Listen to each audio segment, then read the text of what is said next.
A disturbing case of a sex offender found guilty of abusing a 6-year-old girl has outraged thousands after he was let off because a conviction could damage his career. Christopher Daniel, 18, was handed an absolute discharge in Scotland by Sheriff Gerard Sinclair, who ruled the teenager was immature and socially awkward, while noting the conviction could damage his education and career prospects. The Glasgow dentistry student was found guilty of carrying out vile sex attacks on the girl when he was aged between 15 and 17 and she was between 6 and 8. He denied the attacks, and despite the guilty verdict at the end of a 3-day trial, the sheriff's ruling means he will not be placed on the sex offenders register with no conviction recorded. Now thousands of people are calling for the decision to be reviewed in a case that's sparked outrage across the world. Multiple petitions have been created on change.org, with the largest collecting more than 15,000 signatures. Another has more than 6,000. Our system is putting criminals' careers before our children's welfare. The petition by Marissa Keegan reads, "What kind of world do we live in that this is seen as an acceptable decision by the court? This girl has been abused, molested and dragged through the court system for nothing. Her mother has already stated that the court proceedings were distressing to her and were all for nothing. They are calling on Scotland's Justice Secretary Humza Yousaf to step in." It comes after Sheriff Sinclair's decision was slammed by the victim's mum, who said she was absolutely gobsmacked by his ruling. The family believe the pedophile's middle-class background, education and career prospects helped convince the judge to be lenient. How is that justice? How does this teach anything to anybody that's committing this crime?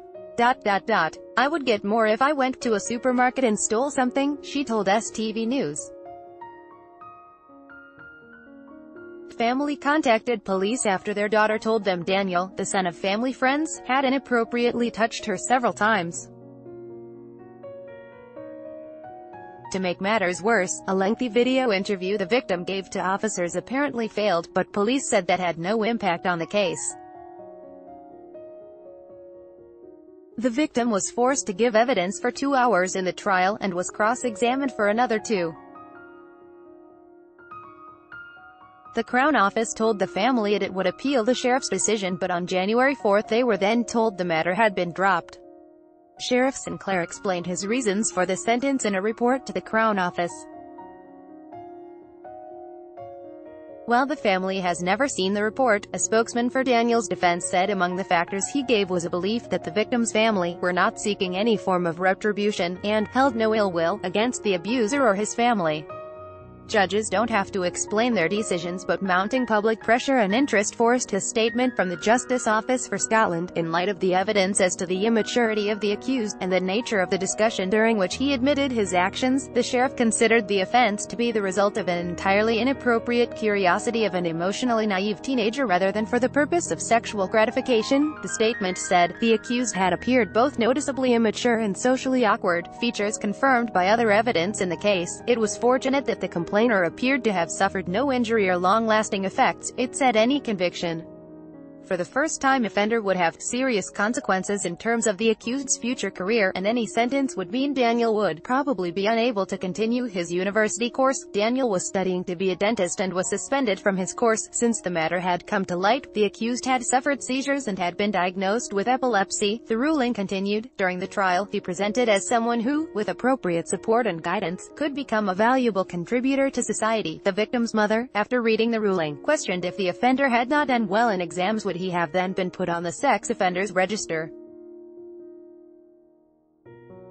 Notification requirements of the country's Sexual Offences Act 2003 would automatically apply to a conviction for this offence unless an absolute discharge was granted.